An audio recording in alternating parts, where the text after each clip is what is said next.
Hello friends, എല്ലാവർക്കും നമസ്കാരം. നിങ്ങളേവരും കാത്തിരിക്കുന്ന നയനുടെയും ആദർശിന്റെയും അപ്കമിങ് വിശേഷങ്ങളിലേക്ക് എല്ലാ കൂട്ടുകാർക്കും സ്വാഗതം. എല്ലാവർക്കും നല്ലൊരു ദിവസം ആശംസിച്ചുകൊണ്ട് തന്നെ നമുക്ക് അപ്കമിങ് വിശേഷങ്ങളിലേക്ക് കടക്കാം. അതിനു മുമ്പായിട്ട് ആരെങ്കിലും നമ്മുടെ ഈ ചാനൽ ആദ്യമായിട്ട് കാണുന്നുണ്ടെങ്കിൽ ഇതുവരെ നിങ്ങൾ സബ്സ്ക്രൈബ് ഒന്നും ചെയ്ത് വെച്ചിട്ടില്ല എങ്കിൽ തീർച്ചയായിട്ടും ഒന്ന് സബ്സ്ക്രൈബ് ചെയ്ത് വെച്ചോളൂ. അതിനോടൊപ്പം മാക്സിമം എല്ലാവരും നമ്മുടെ വീഡിയോ ഇഷ്ടപ്പെടുകയാണെങ്കിൽ ഒരു ലൈക്ക് അടിച്ചിട്ടേ പോകാവുള്ളൂ. അപ്പൊ നമുക്ക് നേരെ ഇനി വരാനിരിക്കുന്ന അപ്കമിങ് വിശേഷങ്ങളിലേക്ക് കടക്കാം. ഇന്നും നാളെയും വരുന്ന വിശേഷം നമ്മൾ നമ്മുടെ മെയിൻ ചാനലിലാണ് പോസ്റ്റ് ചെയ്യുന്നത്.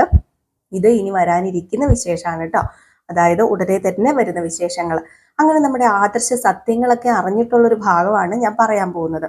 കണ്ടിന്യൂസ് ആയിട്ട് നമ്മൾ അതാണ് പറഞ്ഞുകൊണ്ടിരിക്കുന്നത്.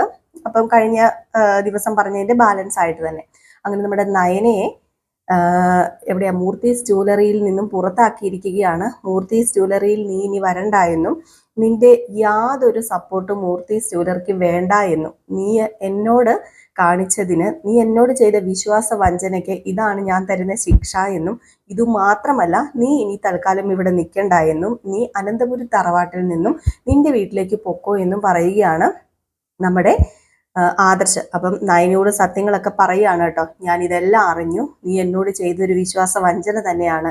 നീയും അമ്മയും തമ്മിൽ ഏറ്റവും കൂടുതൽ ഒന്നിക്കണമെന്ന് ആഗ്രഹിച്ച ഒരാളിൽ ഞാനും ഉണ്ട്. അത് നിനക്കറിയായിരുന്നു. അത് അറിഞ്ഞു വെച്ചിട്ട് നീ എന്നോട് പറയാതിരുന്നു. അമ്മ പറയാത്തത് ഓക്കെ പോട്ടെ, അമ്മയ്ക്ക് എന്നോട് കുറച്ച് ദേഷ്യവും അതുപോലെ തന്നെ ഞാൻ അമ്മേനെ പറ്റിച്ചു, അമ്മയോട് ഞാൻ പറഞ്ഞില്ല എന്ന ആ ഒരു ഇതൊക്കെ ഉണ്ടായിരുന്നു. അതുകൊണ്ടാണ് അമ്മ എന്നോട് പറയാതിരുന്നത്. പക്ഷെ അങ്ങനെയല്ലല്ലോ നീ. നിന്നോട് ഞാൻ എല്ലാ കാര്യങ്ങളും സകല കാര്യങ്ങളും ഒന്നും വിടാതെ എൻ്റെ മനസ്സിലുള്ള എല്ലാ കംപ്ലീറ്റ് കാര്യങ്ങളും പറയുന്നതായിരുന്നു. എനിക്ക് നിന്റെ ഒരു വിശ്വാസം ഉണ്ടായിരുന്നു. കാരണം നീ എന്തുണ്ടെങ്കിലും എന്നോട് തുറന്നു പറയുമെന്നും നീ ഇങ്ങനെ ഒരു കാര്യം മറച്ചു വെക്കില്ല എന്നും ഇത് കണ്ടുപിടിക്കാൻ വേണ്ടി തുരിഞ്ഞിറങ്ങിയപ്പോൾ തന്നെ ഞാൻ അത് തീരുമാനിച്ചതാണ്. ഈ സത്യം ഞാൻ അറിയാതെയാണ് നീ അറിഞ്ഞത് എങ്കിൽ നീ എന്നോട് പറഞ്ഞില്ലായിരുന്നു, നീ എന്നോട് ഇതുവരെ പറഞ്ഞിട്ടില്ല ഈ സത്യം എങ്കിൽ ഇതൊക്കെ ഞാൻ മുൻകൂട്ടി തന്നെ ഞാൻ കണ്ടായിരുന്നു. നീ പറയാത്തിടത്തോളം ഇത് എത്ര വരെ പോകുമെന്ന് ഞാൻ നോക്കിയതാ. ഇതെത്ര വരെ നീ ഒളിപ്പിച്ചു കൊണ്ടുപോകുമെന്ന് ഞാൻ നോക്കിയതാ. അതായാലും ഇനിയിപ്പോൾ എനിക്ക് സഹിക്കാൻ പറ്റില്ല നയനെ. നിന്നോടുള്ള വിശ്വാസം എനിക്ക് നഷ്ടപ്പെട്ട് കഴിഞ്ഞു. ഒരു ഭാര്യയാകുമ്പോൾ ഭർത്താവിനോടെല്ലാം തുറന്നു പറയണം എന്ന് തന്നെയാണ് ഞാൻ കരുതുന്നത്. അപ്പം അതുകൊണ്ട് ഉറപ്പായിട്ടും എനിക്ക് ഇനി നീയുമായിട്ട് യാതൊരു ബന്ധവുമില്ല. നമ്മൾ ആദ്യ കാലങ്ങളിൽ എങ്ങനെയാണോ കഴിഞ്ഞത് അതുപോലെ മുന്നോട്ടേക്ക് പോകാനാണ് ഞാൻ ആഗ്രഹിക്കുന്നത്. നീ കുറച്ച് ദിവസം നിന്റെ വീട്ടിൽ പോയി നിൽക്കുകയോ അല്ലെങ്കിൽ നീ ഇവിടെ നിൽക്കുകയോ ചെയ്തോ. പിന്നെ മുത്തച്ഛനും മുത്തശ്ശിക്കും വിഷമം ഉണ്ടാകും എന്ന് ഓർത്തിട്ട് മാത്രമാണ് ഞാൻ നിന്നെ ഈ വീട്ടിൽ നിന്ന് അടിച്ചിറക്കാത്തത്. കാരണം ഇല്ലെങ്കിൽ ഞാൻ നിന്നെ ഈ വീട്ടിൽ നിന്ന്, എൻ്റെ മനസ്സിൽ നിന്ന് മാത്രമല്ല ഈ വീട്ടിൽ നിന്നും ഞാൻ അടിച്ചിറക്കിയേനെ. നീ ഇനി ഇവിടെ നിന്ന് പോയി കഴിഞ്ഞിട്ടുണ്ടെങ്കിൽ ഒരിക്കലും ഞാൻ നിന്നെ തടയാൻ വരില്ല, ഞാൻ ഒന്നിനും വരില്ല. അത്രയ്ക്ക് വിശ്വാസവഞ്ചന നീ എന്നോട് ചെയ്തത് എന്നും പറഞ്ഞുകൊണ്ട് നയനയോട് അങ്ങ് തുടങ്ങിയില്ലേ. നയനയ്ക്ക് നിന്ന് കരയാനല്ലാതെ ഒന്നും ചെയ്യാൻ പറ്റാത്തൊരു നിസ്സഹായ അവസ്ഥയായിപ്പോയി. ആദർശേട്ടാ, ഞാൻ പറയുന്നതൊന്ന് കേക്ക്. ഞാൻ അമ്മയോട് പറഞ്ഞതാ പറയാതെ, പക്ഷെ അമ്മയാ പറഞ്ഞത്. അപ്പൊ അമ്മ പറയുന്ന സ്ഥിതിക്ക് ഞാൻ എങ്ങനെയാ ആദർശേട്ടനോട് പറയുന്നത്? വേണ്ട, നീ ഒന്നും പറയണ്ട, എനിക്കെല്ലാം മനസ്സിലായി. അപ്പം നിനക്ക് ഞാൻ ആരാ? നിന്റെ ആരാ ഞാൻ? അപ്പൊ ഞാൻ നിന്റെ ആരും അല്ലാതായില്ലേ? നിന്റെ അമ്മയ്ക്ക് സത്യങ്ങൾ അറിയാം, നിന്റെ അനിയത്തിമാർക്ക് സത്യങ്ങൾ അറിയാം, അച്ഛന് സത്യങ്ങൾ അറിയാം. അപ്പം ഞാൻ നിന്റെ ആരാണ്? നിന്റെ ലൈഫിൽ എനിക്ക് എന്താണ് പ്രാധാന്യമുള്ളത്? ഞാൻ ചോദിക്കുന്നതിന് നീ ആൻസർ പറയാൻ പറഞ്ഞപ്പം അത് ആദർശേട്ടാ എനിക്ക് മനസ്സിലാവും ആദർശേട്ടന്റെ വിഷമം. പക്ഷേ വേണ്ട, ഒരു രക്ഷയും വേണ്ട, ഇവട്ടം കൊണ്ട് നിർത്തിക്കോ. ഞാനും നീയും തമ്മിലുള്ള ബന്ധം അത് ഇവട്ടം കൊണ്ട് അവസാനിച്ചു.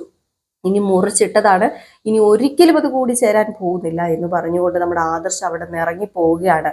ഏതായാലും കേട്ട പാതി കേൾക്കാത്ത പാതി നമ്മുടെ നയനെ കരഞ്ഞ് കാറി കൂവി വിളിച്ച് ദേവയാനിയുടെ അടുത്തേക്ക് ചെന്നു. അപ്പം ദേവയാനിക്കൊന്നും അറിയില്ല എന്താണ് പ്രശ്നം എന്ന്. കാരണം ദേവയാനി അറിഞ്ഞ സംഭവം എന്ന് പറഞ്ഞാൽ ആദർശ് ഇനി മൂർത്തീസ് ജ്വല്ലറിയുടെ ചീഫ് ഡിസൈനർ ആയിട്ട് നയനെ ഇരിക്കണ്ട എന്ന് മാത്രമേ പറഞ്ഞിട്ടുള്ളൂ. വേറെ കാരണമോ ഒന്നും പറഞ്ഞില്ല. അപ്പൊ ആർക്കും അറിയില്ല കാരണം എന്താണെന്ന്. ആർക്കും അറിയില്ല. മുത്തശ്ശനോ മുത്തശ്ശിക്കോ അനാമികയ്ക്കോ ജലജയ്ക്കോ ഒന്നും അറിയില്ല. അപ്പം ജലജ അനാമികയ്ക്കൊക്കെ ഭയങ്കര സന്തോഷമായ കാര്യം ഞാൻ ഇന്നലെ പറഞ്ഞല്ലേ. അനാമിക മറ്റേ വീട്ടിലൊക്കെ വിളിച്ചു പറഞ്ഞ് ഭയങ്കര ആഘോഷപൂർവ്വമാണ് അവര്. കാരണം നയനയും ആദർശം തമ്മിൽ തെറ്റി. ഹാ എന്തൊരു രസം, കേൾക്കാൻ തന്നെ ഒരു രസമുണ്ടല്ലോ അനാമികയ്ക്കും ജലജയ്ക്കും ജാനകിക്കൊക്കെ. അപ്പം നമ്മുടെ ദേവയാനിയോട് നയന കാര്യങ്ങളൊക്കെ പോയി പറയും. ഞാൻ അമ്മയോട് അപ്പോഴേ പറഞ്ഞതല്ലേ അമ്മ, ഞാൻ എല്ലാം തുറന്നു പറയാന്ന്. എന്നിട്ട് അമ്മയല്ലേ സമ്മതിക്കാത്തത്? ഇപ്പൊ ആദർശേട്ടൻ എന്നൊക്കെയാ പറഞ്ഞതെന്ന് അറിയാമോ? ഞാൻ ആദർശേട്ടനോട് വിശ്വാസവഞ്ചന ചെയ്തു പോലും. എന്ത് വിശ്വാസവഞ്ചന ഞാൻ ആദർശേട്ടനോട് ചെയ്തത്? എനിക്കറിയില്ല ഞാൻ എന്താ ചെയ്യേണ്ടതെന്ന്.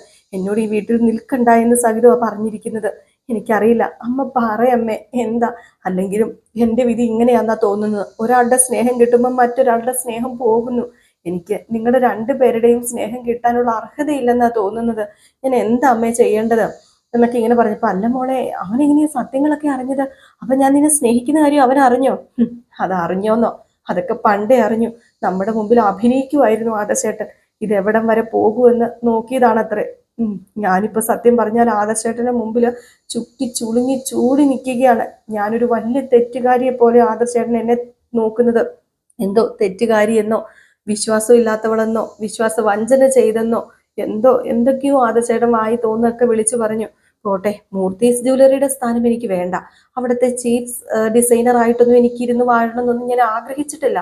പക്ഷെ ആദർശേട്ടന്റെ സ്നേഹം കൈവിട്ടു പോയാൽ, ആദർശേട്ടൻ എന്നെ വെറുത്ത് കഴിഞ്ഞാൽ അത് ഞാൻ സഹിക്കില്ല അമ്മ, അത് ഞാൻ സഹിക്കില്ല. മോള് സമാധാനപ്പെട്, ഞാൻ അവനോട് പറയാം, ഞാൻ അവനോട് സംസാരിക്കാം. ഞാൻ പറഞ്ഞു കഴിഞ്ഞിട്ടുണ്ടെങ്കിൽ അവൻ കേൾക്കും. അതുകൊണ്ട് മോളൊരു കാര്യം ചെയ്യും. മോള് ഇനി അവനോട് വേറെ ഒന്നും ചോദിക്കാനൊന്നും പോകണ്ട. മോൾ ഇതാരോടും പറയുകയും വേണ്ട. ആരോടും പറയുന്നില്ല ഞാൻ.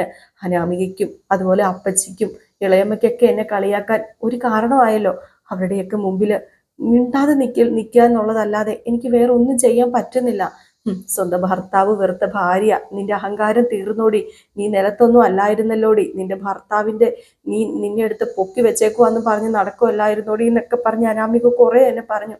അതൊക്കെ കേട്ടോണ്ട് നിൽക്കാനല്ലാതെ വേറൊന്നും എനിക്ക് പറയാൻ തോന്നുന്നില്ല. എൻ്റെ മനസ്സങ്ങോട്ട് മടുത്തു പോയമ്മ എന്നൊക്കെ പറഞ്ഞ് ദേവയാനിയെ കെട്ടിപ്പിടിച്ച് കരയാണ് കേട്ടോ. വല്ലാത്ത വിഷമം നമ്മുടെ നയനയ്ക്ക്. ഏതായാലും ഈ വിവരം നമ്മുടെ നയന നേരെ നവ്യോട് വിളിച്ച് പറയാണ്.